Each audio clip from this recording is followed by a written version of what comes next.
information skills such as Okay, thanks very much, Jamie. So yes, this is the well, it says lecture 2 there. This will be the final part of my course, in which I will mainly try and justify the latter part of the title.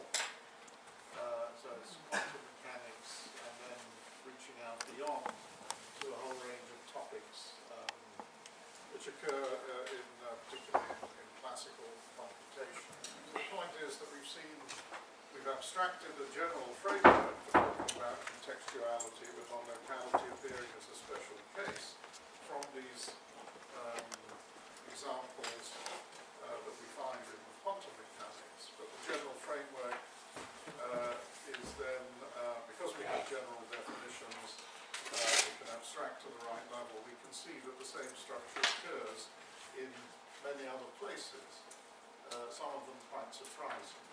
That's what we're going to look at now. But before we do that, let's just briefly review this basic setting, which is fairly simple, so it can be summarized quite concisely. So we have what we call an observational frame. So we have a set of measurement labels or variables. We have a cover, so these first two components just define combinatorially a hypergraph.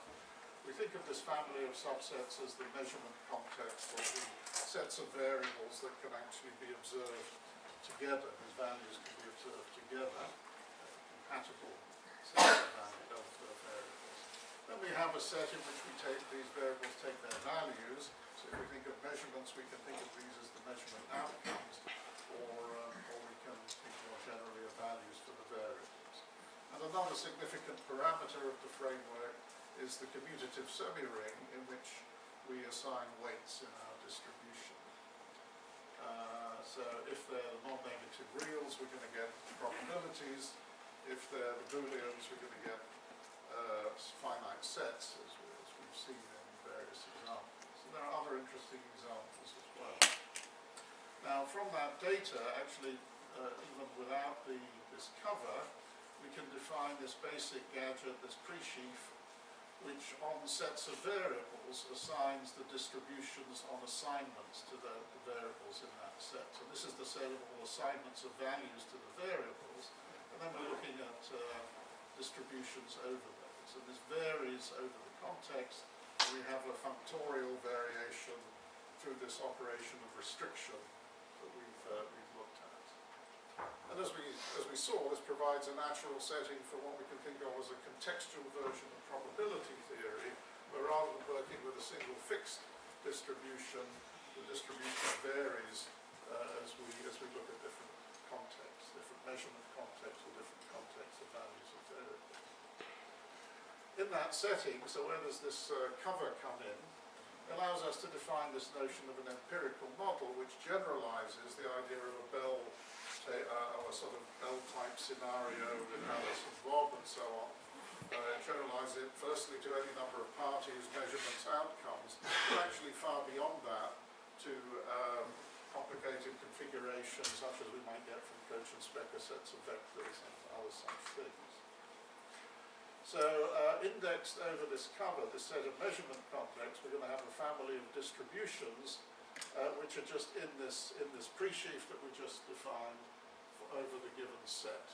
So for each of these, for each co-measurable set of variables, or then we can look at a distribution over all the valuations they can get. Or if we think more operationally in terms of measurements, we look at all distributions over the possible measurement outcomes.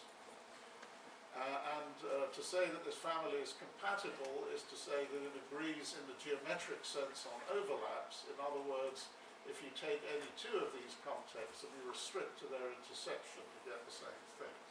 And as we saw, this corresponds to having common margins in the probabilistic sense.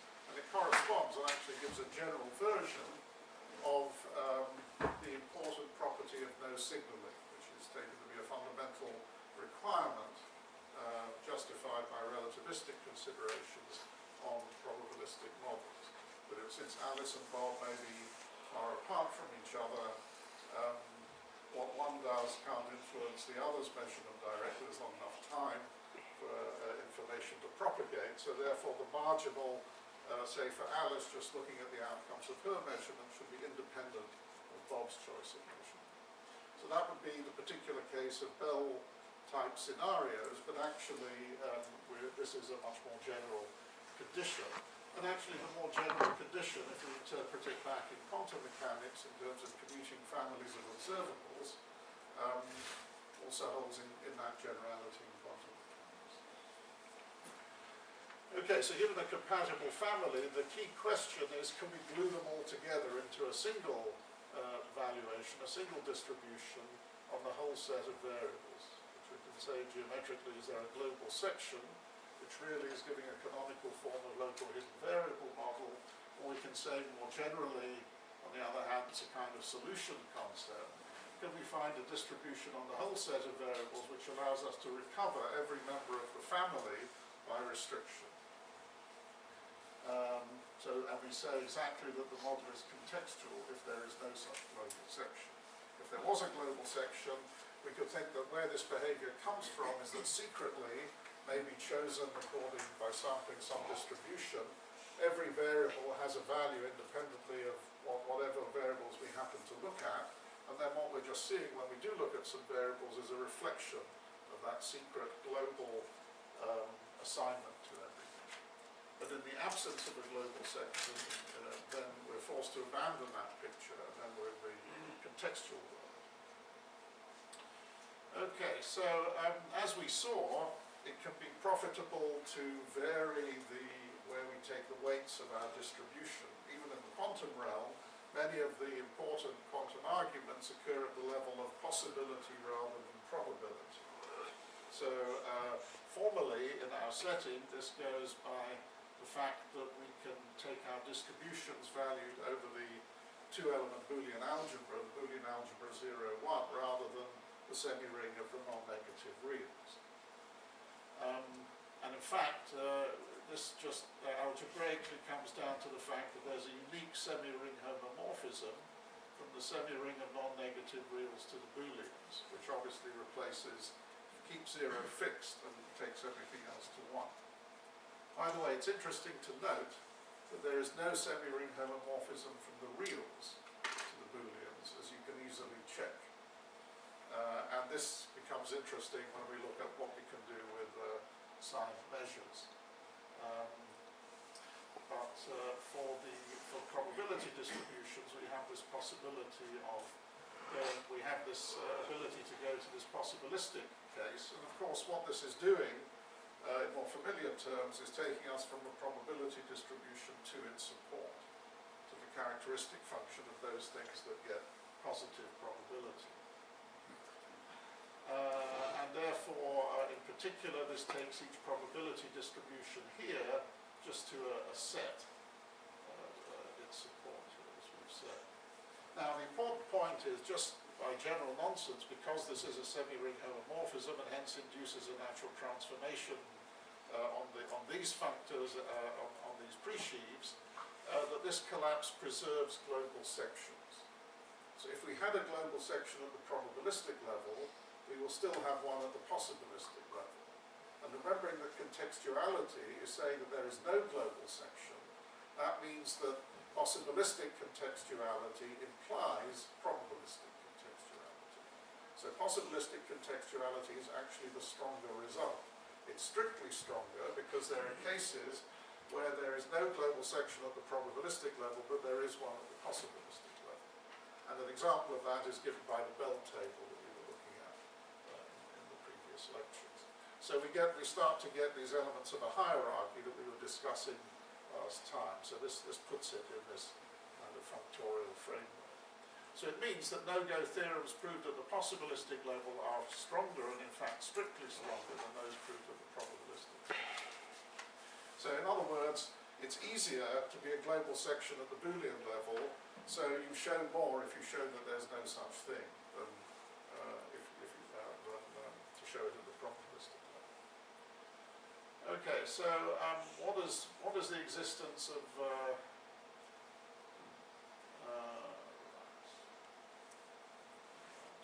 but anyway, so just to tie up two things that were defined slightly differently.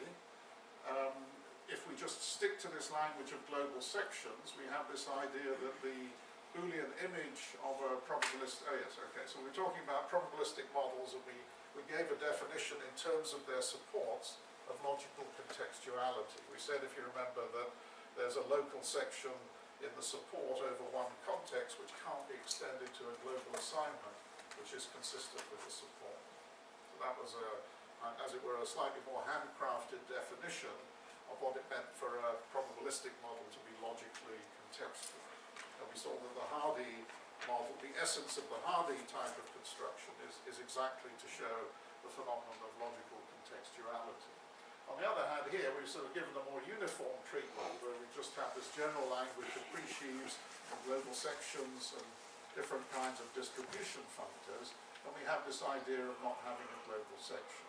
So the point is that these two things are exactly equivalent. Easy to see.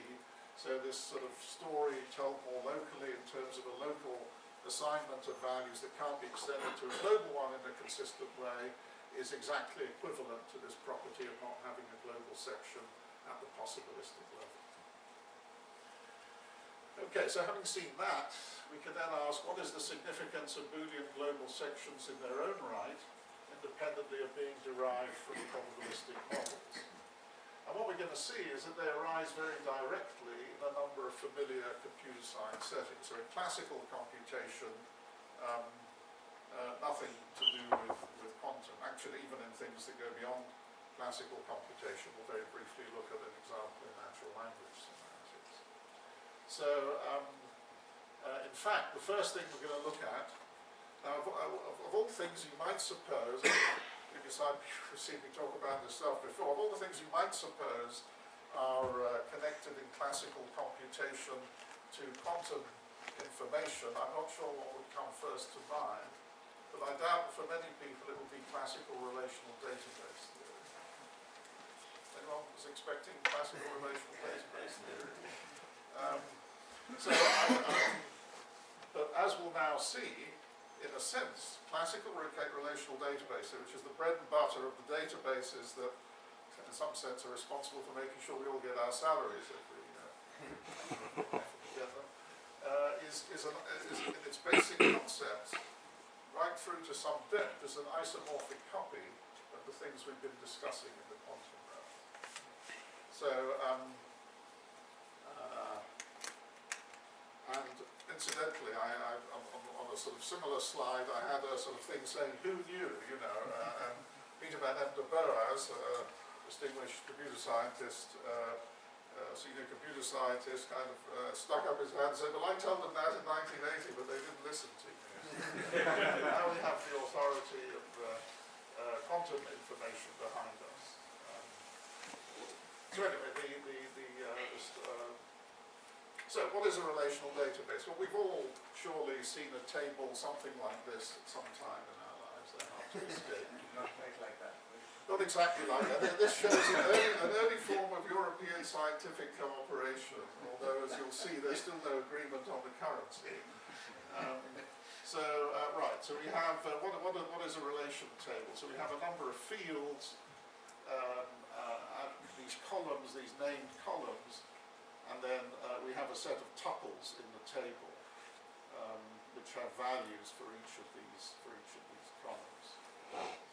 So just as we anatomized our probability tables when we were looking at Bell scenarios, let's anatomize a table in a relational database like this. So the columns are determined by a set of attributes. So we assume there's some big set of all the attributes you're allowed to have in that database, which is the basic syntax of the database is specified by a database schema. In general, the schema can contain other clever stuff like functional dependencies and so on, or other kinds of dependencies, and there are actually interesting things to say about those, but here we're just looking at the basic syntactic ingredients. So anyway, the table has a set of attributes, and for each attribute there's a set of possible data values. And for simplicity, let's just munch them into a big set. So then an A tuple, one of the entries in the table, is just the function from the attributes to the values that these attributes contain. Okay. A relation instance or table is a set of A tuples. Right? Now, I mean, you can, and of course it's true, you could consider multi-sets, you know, you could, but then that would be another kind of, I'm just taking the simplest case here. A database schema, or the basic syntactic part of a database schema is saying what are the tables, and the basic syntax of the table is to say what its set of attributes is. So it's a family of finite subsets of our total set of attributes. And a database instance of schema sigma is given by a family of relational instances where this relation is of that schema. In other words, it has that set of attributes. So, my question is, does this look familiar? Well, it should, because this is exactly what we've been talking about for the last couple of days. So, a tuple is just a local section over the set of attributes A. A relation table is a Boolean distribution on A tuples. Notice that what restriction means in this world. It's again a very familiar and fundamental operation. If we think of a Boolean distribution as a set, then the restriction is just the projection. You take the set of all the tuples in the set over the big set of attributes, and you form the set of all projected tuples over the smaller set of attributes. That's exactly what restriction comes down to, and that comes out of our general sort of functorial description, remembering that summation in the Boolean algebra is just disjunction. And of course we can regard a schema as a cover of the global set of attributes.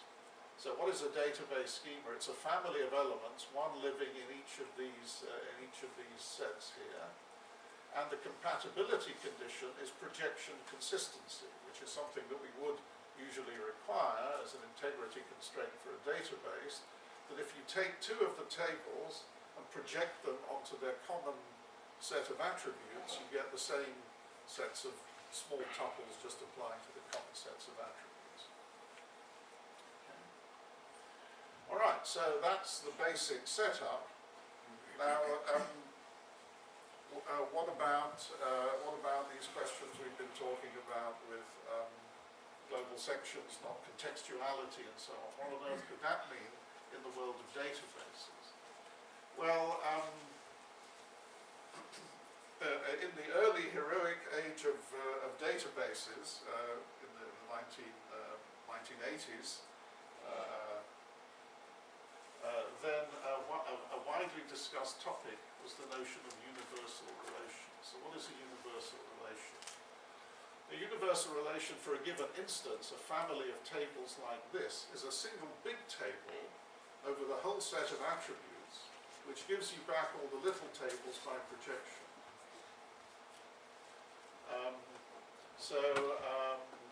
And what was realized is that it would actually be, you actually got lots of nice properties for databases if you had a universal relation. So there was quite a rich literature on, then it was also realized that you couldn't always have that there were fairly natural database instances that could arise for which no universal relation is possible. There's so people like, particularly people like Beery, Fabian, Ullman, and others, and also Moshavardi contributed a lot to this literature in the 1980s. Now, of course, a universal relation instance corresponds exactly to the notion of global section. And obviously compatibility is a necessary condition for such an instance to exist. In fact, in database terms, we have the following simple result in which the natural join plays a natural role.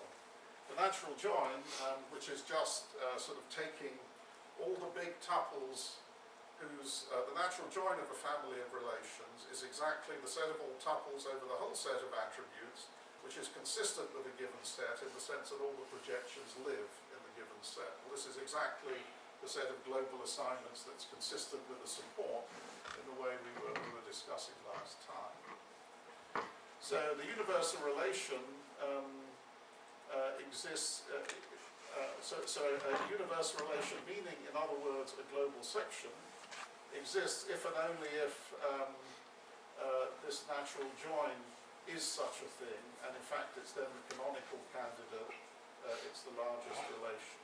In general, if you take an arbitrary, you can always form the natural join, but you only get a so-called lossy join in general, where you only get an inclusion. Actually, there's a sort of adjoint characterization of natural join as the largest thing you can form that satisfies these compatibility conditions.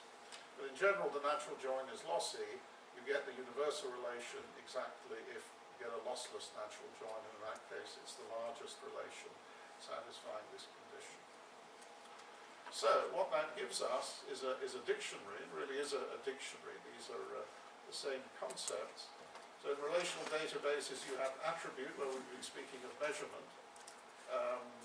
You have the set of attributes defining a relation table, compatible set of measurements, database schema measurement cover, tuple local section, or joint outcome of measuring some compatible set of observables, relational set of tuples, Boolean distribution on joint outcomes, universal relation instance, global section or hidden variable model. And it actually goes further, and it seems that one could go considerably further. One very nice point is that there's a classic result in the world of probability models due to a Russian mathematician, actually from the Soviet era, Vorobyev, from around 1960.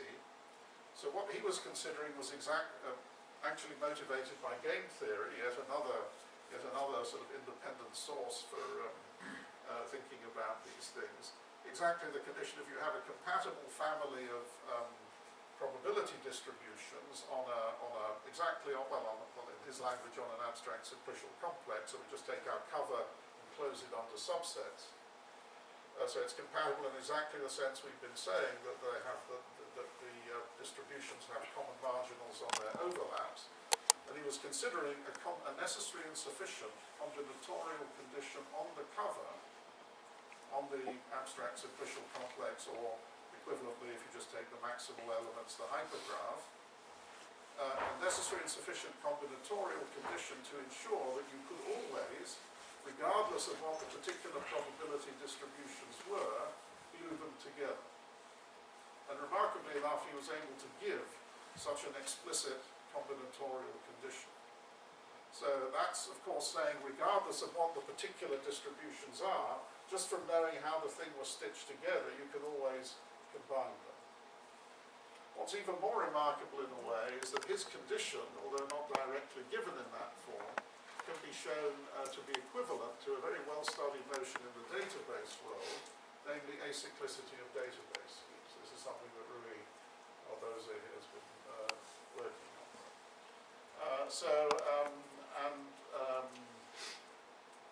The importance of acyclicity for ensuring certain desirable properties of the database is of a similar and related nature. If you think of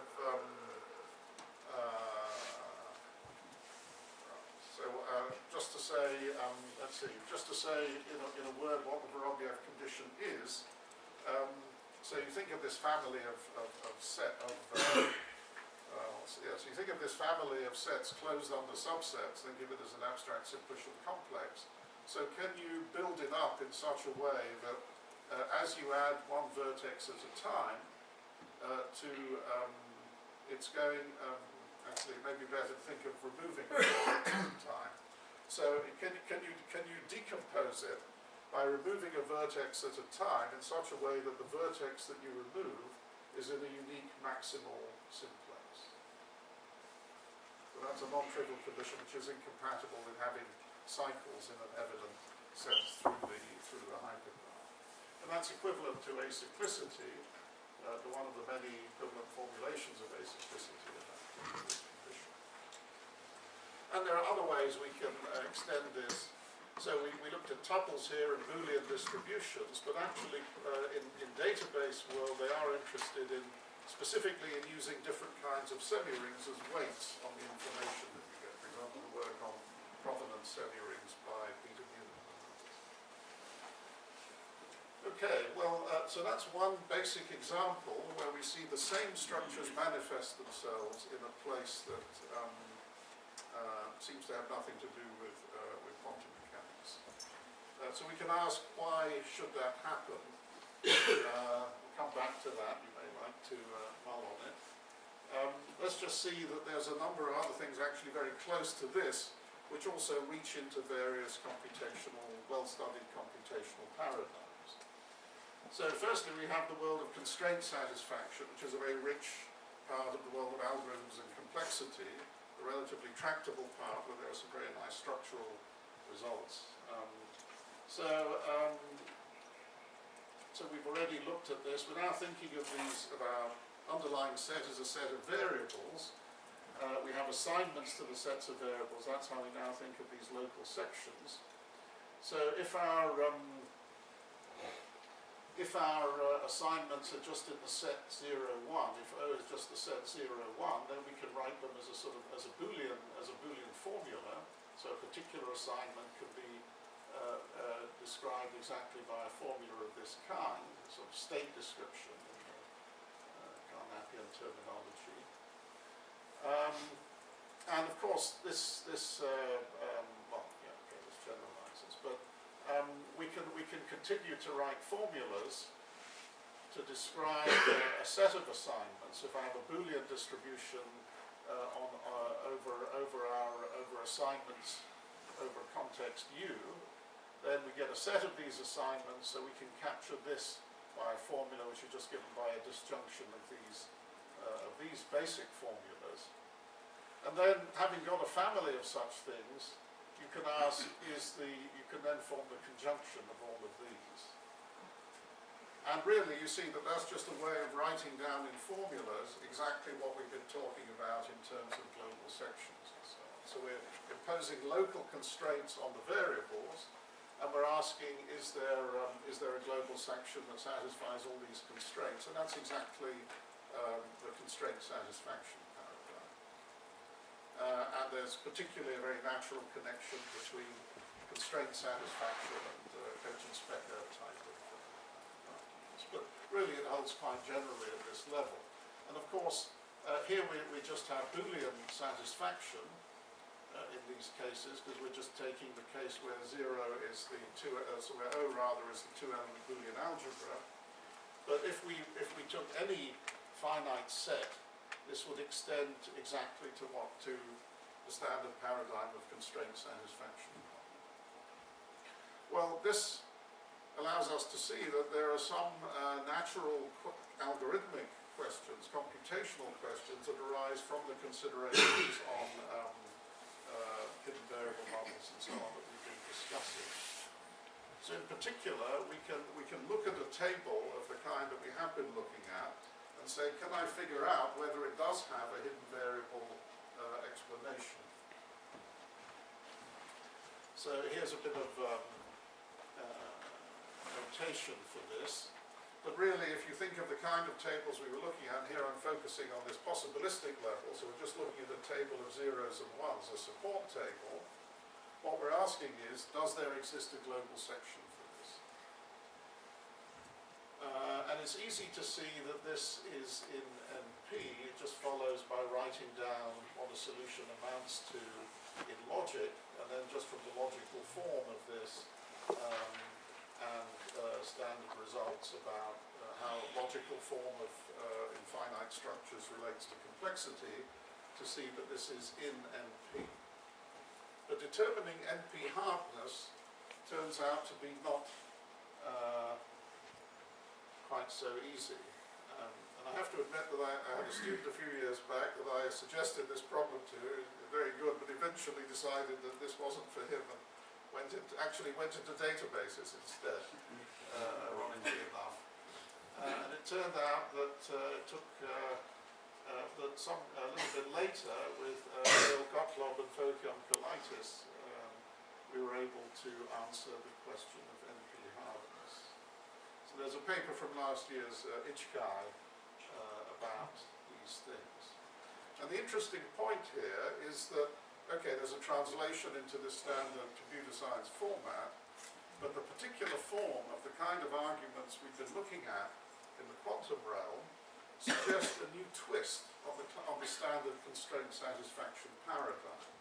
And that new twist is natural, and the questions are not so easy to answer. They don't just sort of follow immediately from the standard theory. So it needed to be brain power of these impressive gents to do something with it. So this is what they call robust CSP. So the usual CSP is I have a family of constraints. So we're now thinking roughly of our rows of the support table as being the constraints. So we're looking for a global assignment that satisfies all those constraints. But as we saw with the Hardy construction, the issue there was, given a local section, can I extend it to a global one? And that translates into the constraint satisfaction world. For example, if I'm looking for a coloring of a graph, if I fix some of the colors, can I then always extend in a way that's compatible with the constraints? Can I then always extend that to a full coloring of all the vertices that will be a solution? So this is the robust constraint satisfaction paradigm. And it turned out that this was natural enough that for other reasons, various special cases have been studied by various people. One reason why it's natural is because of the well-known phase transition phenomena in SAT solving and so on. That as you reach a critical ratio between the number of variables and the number of clauses, you switch from the formula being almost certainly satisfiable to being almost certainly unsatisfiable. And as you near this phase transition, you see the phenomenon that some of the variables get frozen. In other words, there's only one way you can assign to them. It's still satisfiable, but some of the variables can only be assigned one way in order for it to be satisfiable. So people are interested in frozen versions of things, and that's kind of pretty close to this robust constraint satisfaction.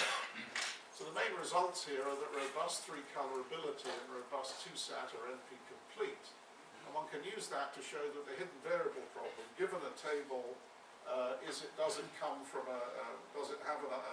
can it be covered by these global assignments, is NP-complete. And in fact, the tractability boundary has been pretty precisely delineated, and the smaller cases are actually very efficiently in beta. And it seems that generally this robust variation is a kind of interesting and non-trivial extension, so there's a rich theory of constraint satisfaction, dichotomy theorems, and so forth. And it seems that looking at the robust version of this could be interesting. Okay, so let's come back to this question: why do similar structures arise in such apparently different settings? Well, the answer I would suggest is that actually the phenomenon of contextuality is pervasive. Once we start looking for it, we can find it everywhere.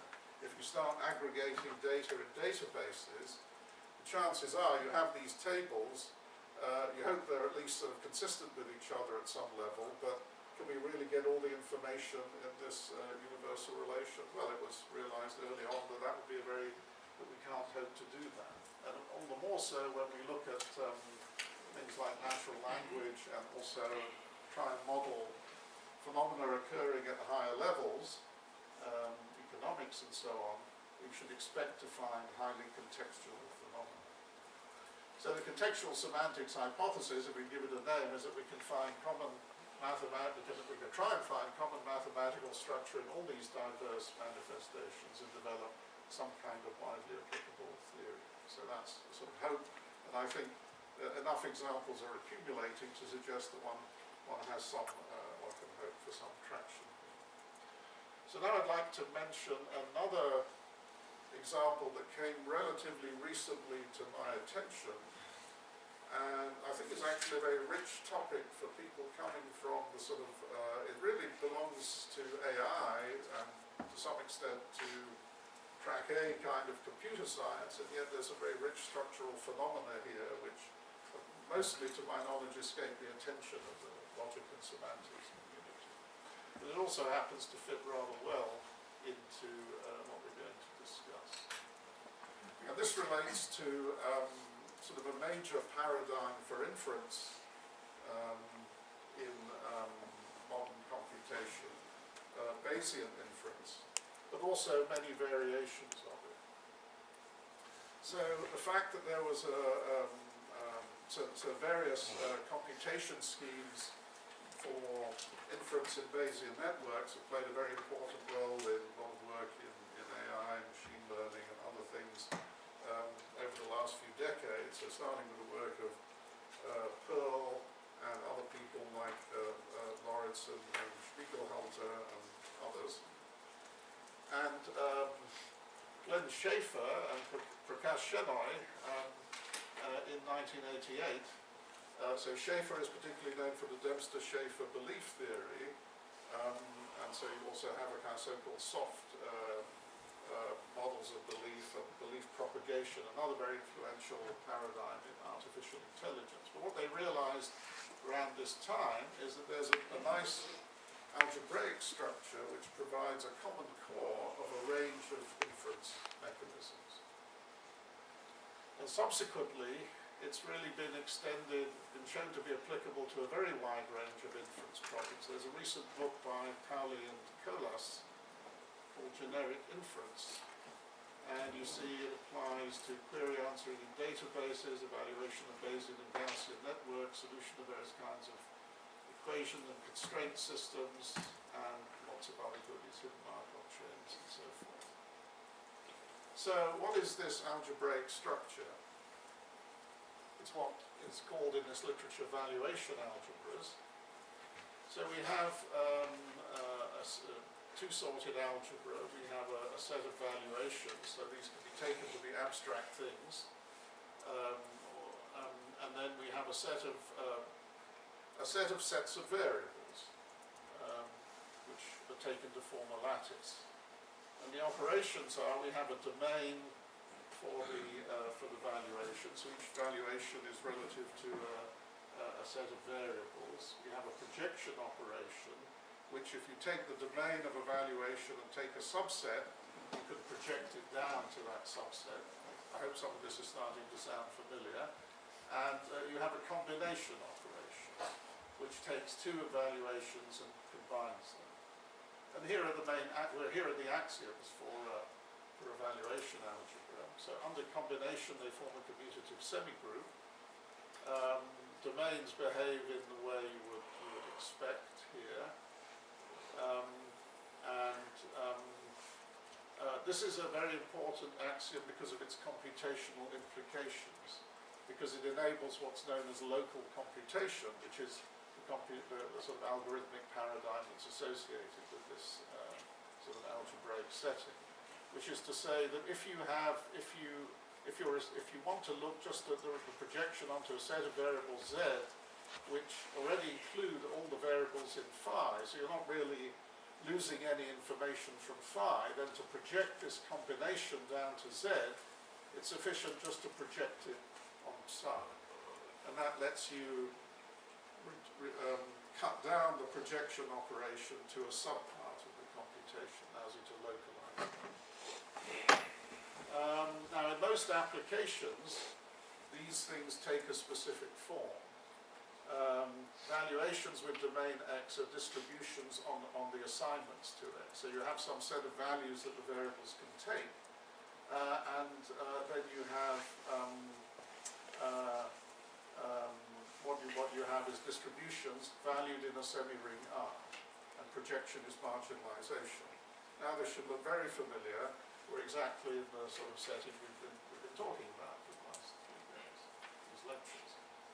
Now, here's the key algorithmic paradigm here. The key thing one wants to do is to evaluate queries. This is the form that inference takes. And the query has the form that you have a bunch of these local things, you combine them, and then you want to take the projection onto a set of variables X. If you think about sort of logic programming and database querying, roughly projection is like existential quantification, and the tensor product is like conjunctions. This is a very familiar form of query that you would see in many of those logic-based systems. Here we have a more general setting. And the point is that marginalization over the full domain is prohibitively expensive. If you think of our formula with a summation, there would be a huge number of variables to sum out. And it would be too expensive. The key to tractable inference is to localize the computation, and the algebraic property that lets us do that is this axiom here, this kind of distributivity axiom as it appears, which lets us just do the projection on a part of the whole thing. So a basic form of this localization is variable elimination, which is a major technique in a lot of areas in constraints and other things. So here we're eliminating one variable, and the point is we can split the whole thing into the part that does contain the variable in its domain and the part that doesn't. And then by our distributivity axiom, it's sufficient just to do the projection on the part that does. And you hope that that's small, of course. And this leads to what's known as the fusion rule, that if the total set of variables looks like this, and we're eliminating down to these variables, then we're eliminating one variable at a time, and we do these fusion operations where we're only doing the projections on the parts that each variable applies to. And the hope is that if we get the order in which we eliminate the variables right, then each of those parts is relatively small, and hence the whole computation is tractable. And it turns out that for many applications, this works pretty well. I mean, the general problem of finding a good order of variables, as one would expect, is NP complete, but on the other hand, there are good heuristics that work well in many cases. And then the whole thing is extended to performing multiple queries on covering join trees using message passing architecture. So two of the main architectures for Bayesian networks are these ones here, and by assuming some additional properties on the semi-ring, you can make more efficient versions of these message passing algorithms. Now, just to relate this explicitly to what we've been discussing, let's say that these algebras fit in very nicely to the framework we've been discussing. Of course, these maps from the valuations onto the sets of variables fiber the valuations over sets of variables. And if you look at the content of the axioms, what several of them are saying is exactly that this forms a pre-sheaf. We're getting some functorial variation in the sets of variables. And on the other hand, combination gives a map that looks like this. And the properties of the map given by the axioms, and in particular the distributivity axiom, as you should be called, is exactly saying that it's a natural transformation, making this thing into a symmetric monoidal structure. And in particular, this crucial axiom really is essentially naturality. I think there are a number of interesting possibilities that arise here. Let me just point out that one of the things that it plays an important role in all discussions of no-go theorems and so forth are various independence assumptions. For example, in John's lecture yesterday, we were talking about preparation independence. There's always sort of free choice of measurements, or lambda independence, as it's sometimes called, plays a key role in Bell's theorem and so on. And actually, conditional independence is something that has also been axiomatized in a general way, and but this lives naturally on these valuation algebras as well. So we can define, given a valuation algebra, a notion of conditional independence. Sort of some key elements of probabilistic and Bayesian reasoning are immediately given to us in this fashion at a sort of abstract level. Okay, right, let's see. So, very briefly, so that was a brief glimpse at a recent topic that I think could be interesting. Something another recent thing that I think has some potential is some work I did recently with Manouche Sadrazadeh on applying this framework of contextual semantics to natural language. Now, it's extremely natural to think that natural language is full of contextuality. Meaning is surely highly contextual, if anything is. One of the interesting points that came up in this work is that it's natural to use not just sheaves varying over subsets with inclusions, but more generally sheaves vary over a category. In other words, you have maps in the base category, and in particular, the idea is you may need to relabel variables. And then this idea of gluing local sections into global ones gets a natural interpretation as a kind of semantic unification. And in particular, the thing we were looking at was a classic topic in natural language semantics, one of the subtle features of natural language semantics that people try and account for, namely the notion of anaphora. And the famous sort of context, the famous sort of topic for anaphora so-called donkey sentences. So there's an awful lot of papers about donkeys in the linguistics literature. So here's an example. John owns a donkey, it is grey. So we all understand, actually the famous example is the farmer has a donkey, he beats it. Now we all understand that he is the farmer and it is the donkey. How did we do that? So it's an indirect reference where the previous utterance created a context relative to which we interpreted the later utterance. So in this case, we have these local things that are giving us accounts of local parts of the discourse, where these variables just are sort of, as it were, generated locally. And what we can do is to use, now we're using transition maps that actually relabel variables in order to get a way of gluing these local sections together, and which fixes up the references in such a way that we see that the reference to the thing that's grey is actually the same thing as the donkey. And in this case, we put in some constraints to show that some gluings are admissible because they keep these little descriptions of bits of the world consistent, whereas others wouldn't be. The sort of formal setting here is a basic version of what are called discourse representation structures, which are widely used formalism in natural language semantics that actually seems to fit very well into this pre-sheaf language. In fact, there are ways, question came up, I think Phil was asking yesterday about using the sort of structure of the sheaf category or the pre-sheaf category, which is not something that has had evident applications to date in the sort of quantum aspects. But here it may actually play quite an interesting role because there are standard ways of combining discourse representation structures. For example, one of them is written like an implication, and it seems that it might actually be the Kripke-Schweier interpretation of implication in the inclusion category. Thanks to the investigator.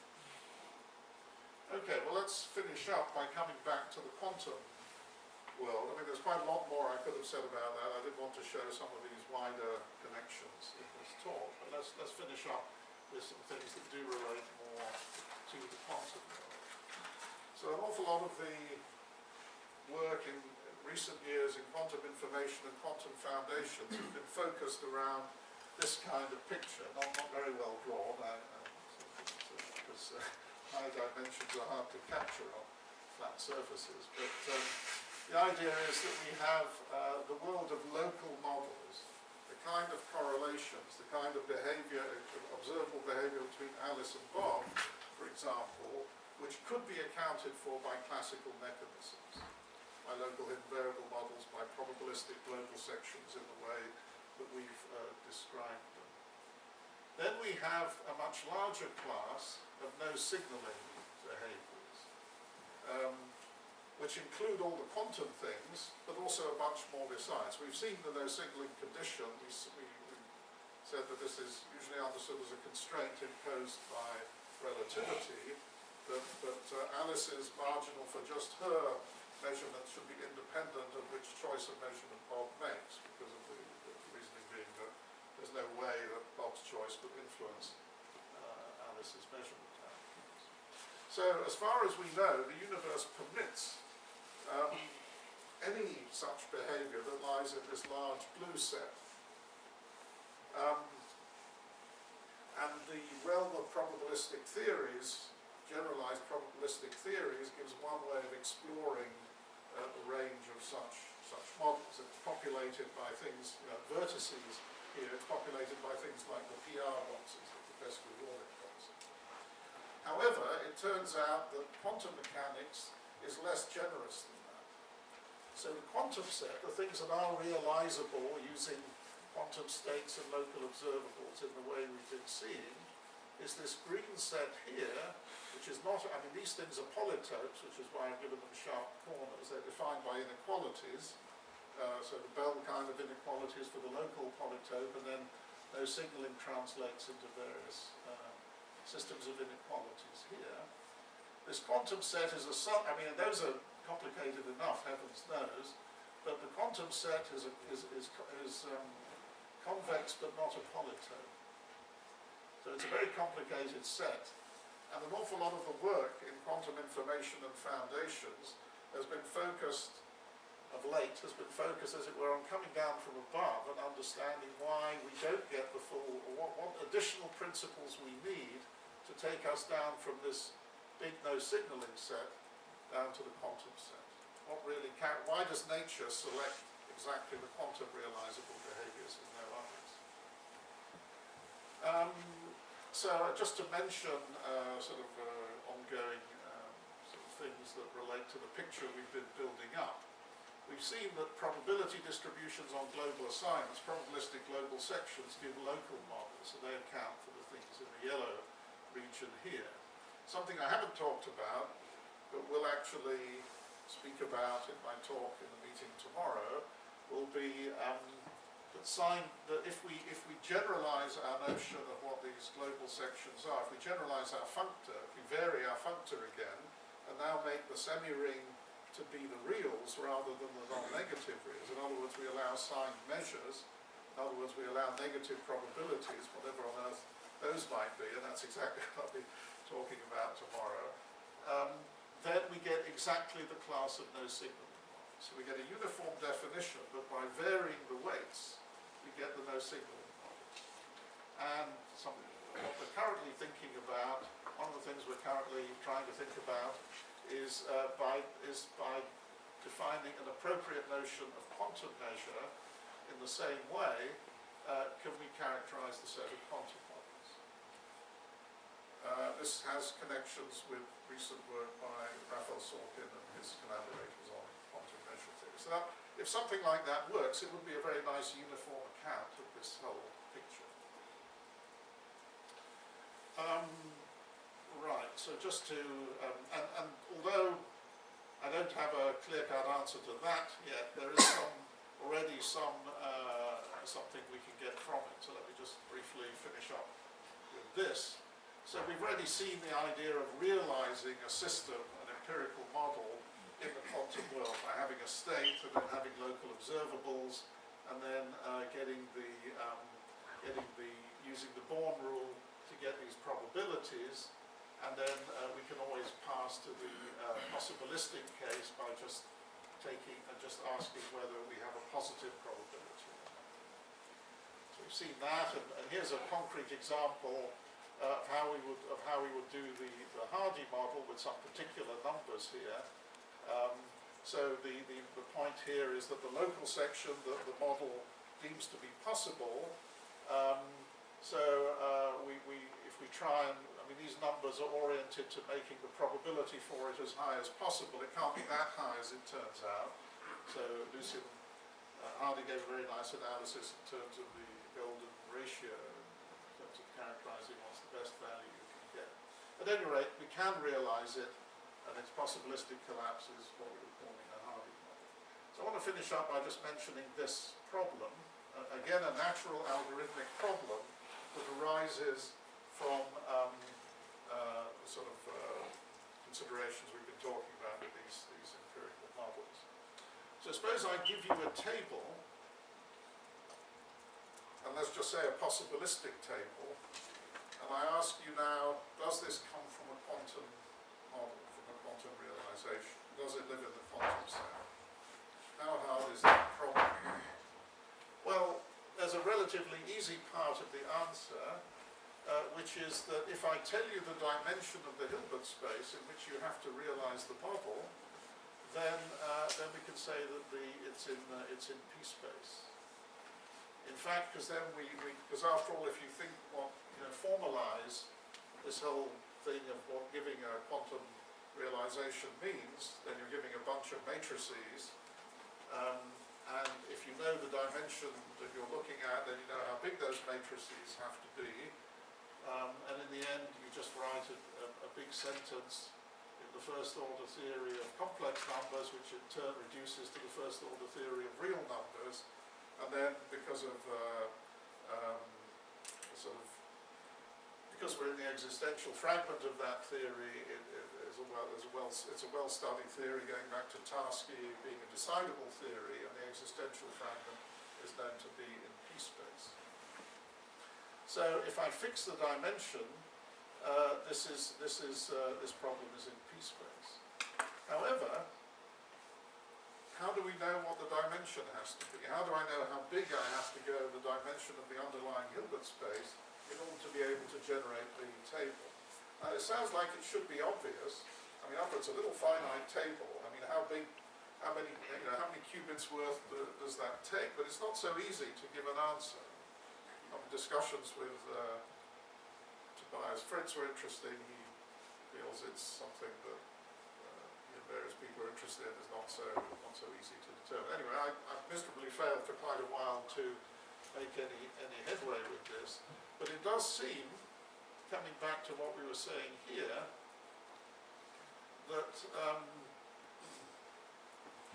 even if there isn't a sort of the answer of the kind we would like for this question here, enough can be gleaned from the ideas about quantum measures to actually give an answer to this question. In the sense that we do know if there is a quantum realization, it does induce a quantum measure on these global assignments, which reproduces the probabilities of the model, reproduces the probabilities of the empirical model, and on the other hand, if we're given something with enough, I mean, we can manufacture a Hilbert space, on the other hand, to cook up something that will, if we're given a quantum measure with some additional conditions, which are maybe not so nice, but which certainly would be satisfied if we had a quantum model, we can cook up an appropriate Hilbert space that would realize the model. And the fact that we're then focusing just on this canonical set of assignments to all the variables is bounding the dimension.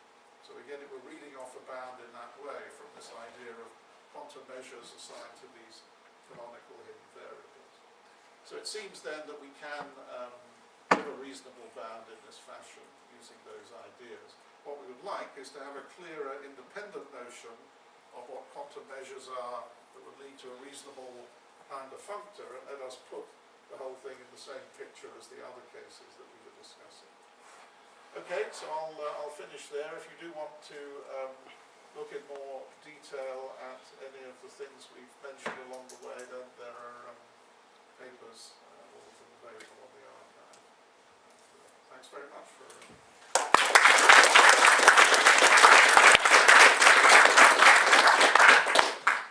Thanks. Any questions?